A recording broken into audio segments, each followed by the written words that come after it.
Good morning, Bulldog Nation. I'm here with Coach Seth Parker. We're in the PHS Fieldhouse, and we're here for another episode of the Coach's Corner. So, Coach, Friday night, offense moves the ball well.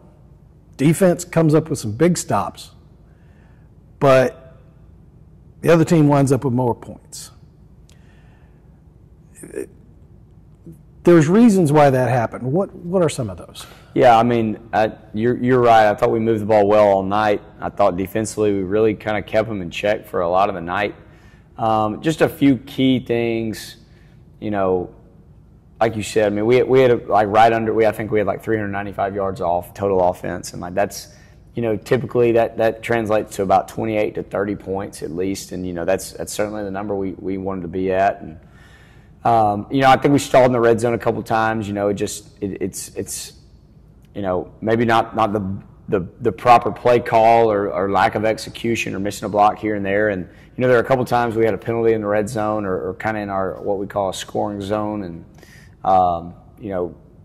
whether it was the right call or not, it happens. And so, offensively, I hate that we stalled. We had a field goal block. The operation wasn't great on that. And you got to come away with points, especially on that first drive into the red zone. We got to come away with points. And then, like you said, defensively, I thought we played well for the majority of the game, but we had, an instance of 5-6 plays, throughout the game that we did not execute, or maybe we were, the sticks are 8 yards away and we're standing there at 10 and we give up the sticks. And so we've got to do a better job of getting off the field defensively, and we know that, and we've worked on it for weeks at this point. It's something we just got to continue to get better at. And, I will say I'm very proud of our team. I thought it was top to bottom maybe the best game we've played all year. Against a good opponent, and like we said, I think we said it last week on this, West Point was not what their record showed, and we knew that. I mean, they're a good team. I think we're the same caliber of team, and well, they took the second place team to late in the game before losing it at the very end, right, in Lawrence County, and they've been in most of the games they've played. No doubt, and you can tell they've kind of played in some games that have come down to it. Kind of the way they handled that last drive, I thought that was impressive by them. But again, I thought we should have gotten off the field and had 3 timeouts with about 45, 50 seconds left to have a chance to go win, at the very least go into overtime. And felt really good about our chances in overtime. Felt really good when we scored late to tie it up. And ultimately they made one more play than we did. And even in tooth and nail, it came down to it. And on the kickoff return at the end of the game, Jack Eubanks makes a really smart play to go pitch it to one of our players. And, what's funny is if you go back and look at it on film, he tossed the ball. I think he was actually tossing it to Uriah Burnham. And,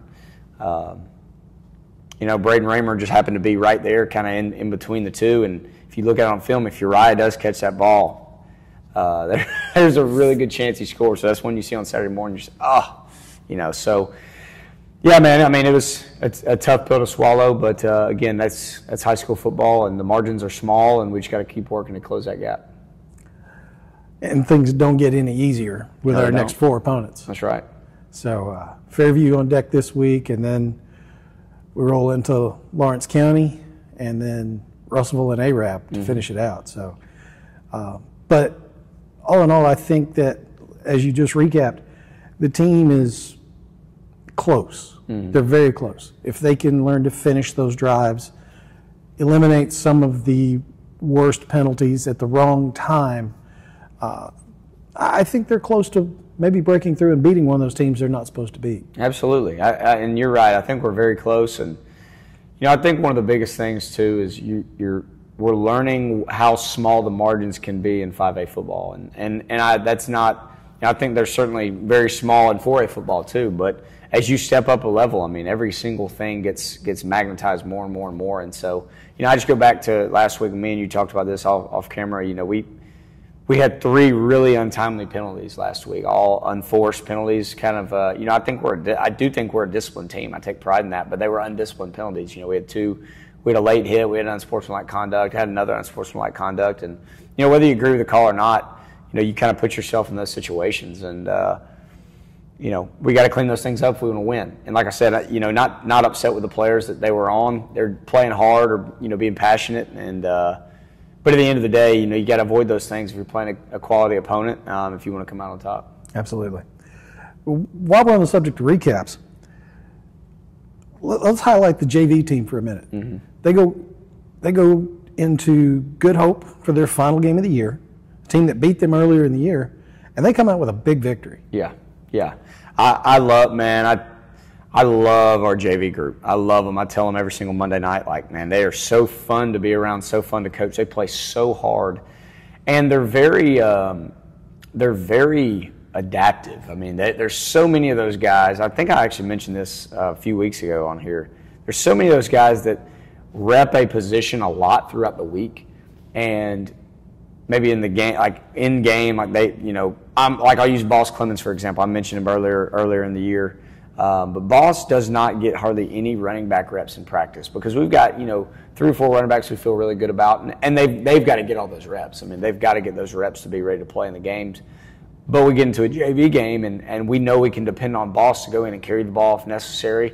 But also, like last week, I mean, he jumps in there, we're running like a 2-back set, and he kind of gets the play call late and just gets ready to go and goes and throws his nose in, makes a key block, and we go score on the play. And I've just been so impressed at how adaptive some of those guys are, and not just him, so many of them. I think our JV group is certainly our future, and we tell them every week, like, man, we take this very, very serious. And unfortunately, we haven't been able to have our JV group kind of all together this year. That group that should be playing together has had a ton of success.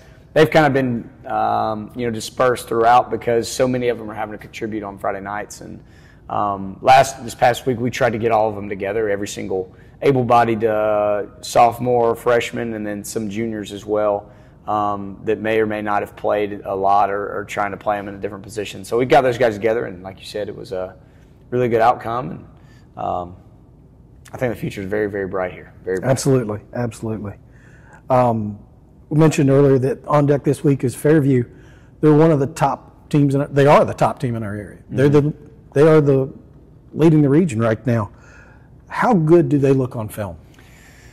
Man, they look really good. I mean, they are as advertised. The thing I would probably say most is they really, if you look at them on film, they definitely have some really good athletes and some players that you can tell jump off film that make a lot of plays. But just from a physical standpoint, they're not extremely imposing, and that's not a knock. I think it's more of a compliment to who they are. Like you look at them, and they it's not like they're walking out with 10, 6, 8 guys that can run 4.40 40s. They are just so good at what they do, and they are so efficient. Offensively, they do what they do, and their run game is very very elaborate. They do a lot of different things, and that if you're good at a lot of different things, a lot of times if you run a lot of different run schemes, you're not very good at any of them. You're just decent at a few.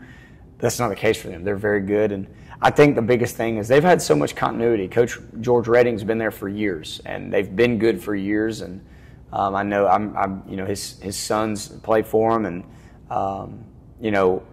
they are just really, really like a well-oiled machine at this point. And I was telling somebody yesterday, when I got here, asking some people about the region, everybody was like, yeah, Fairview's been really good, but they lost a lot. Had a really good all-state back, the Frost kid that left.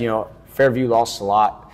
And I think it's very safe to say, after watching it on film and seeing what they've done this year so far, that Fairview does not rebuild, they just reload. And they got a lot of youth on their team that are playing a lot of key roles, but you would never know it. They're really good. Really good. Looking at them, even after losing a quality back like Eli Frost, they might actually be better without him. Mm-hmm. And that's scary to say, and it's a great testament to how well coached that team is. Oh yeah, they are so well coached, and I think in a lot of ways, you don't. Sometimes people are very apprehensive to kind of compliment their opponents in this kind of way, but I was talking to Coach Redding earlier in the week, and I said, man, y'all are so impressive, and I want this program to emulate a lot of what they like. I think we can be that, and so that's the goal here. Is you want to be able to compete and be at the same level as teams like that, and you're comparing yourself to a top 5 team in the state, and so you want to be that. We want to get there, and but to get there, you gotta beat them, and so I think we have a good game plan this week, and I feel good about our opportunity to go play them. Good. How's practice been? It's been really good, man. You would think. I mean, I really think if you came out and watched us practice, you would think by our energy levels, we're sitting there. I guess we played 6 games now. You'd think we're 4-2, 5-1, 6-0. I mean, you wouldn't know that we've dropped a couple, and and truthfully, we still got a lot to play for. I mean, our playoff hopes are still right there in front of us, and obviously, I think that I'm sure people doubt us, and that's totally fine. But we feel good where we're at. We do think we're playing our best football right now, and that's all you can ask for at this point of the year. Absolutely. Sitting at 1-2 in the area with 3 more area games to go, you're certainly not out of anything. No, that's right. Without giving away who this week's impact player is, will be announced later today, who else had a big impact on game prep this week? On game prep? Or who has had a good week of game prep? Yeah. No, it's always such a tough question because there are so many people I could talk about. I'm gonna say Uriah Burnham. Uriah Burnham is he's played a variety of things for us. Obviously, he does a really good job at receiver for us and has made some big plays for us this year. He had a good game defensively. He did, and that's where I was going to go with it. Is in the secondary, he's done a really good job of kind of roaming around. I mean, he's got good speed, and the thing about so many of our guys, you got to remember. I mean, Uriah's a sophomore. He's 15 years old or 16 years old, and he's a young kid that truthfully hadn't played a lot of varsity football until this year, and so I think he's done a really good job adapting to what his role is for us. And over the next few years, I think his name's one you're going to hear a lot. And he's a great kid. I mean, that's the first thing. Uriah is such a good kid. I think that he carries himself the right way, and his teammates respect him, and I certainly do, and got a lot of good things I could say about him, and a lot of kids too. So, but he's had a good week, and we're going to need him the rest of the way to have a good last 4-game stretch if we want to make a playoff push. Absolutely, I agree 100%. He was missed while he was out. Absolutely. Those few games, yeah. And you could see him shaking the rust off and getting out there and getting right back to where he went before he got hurt, and it's good to see. Coach, I appreciate all your time. Bulldog Nation, you know the assignment. At Fairview Friday night, be there, be loud, be proud. I know we're proud of this squad. This squad's proud to be here. Coach, thank you for your time. We'll see you next week. Yes, sir. Go Bulldogs. Thank you.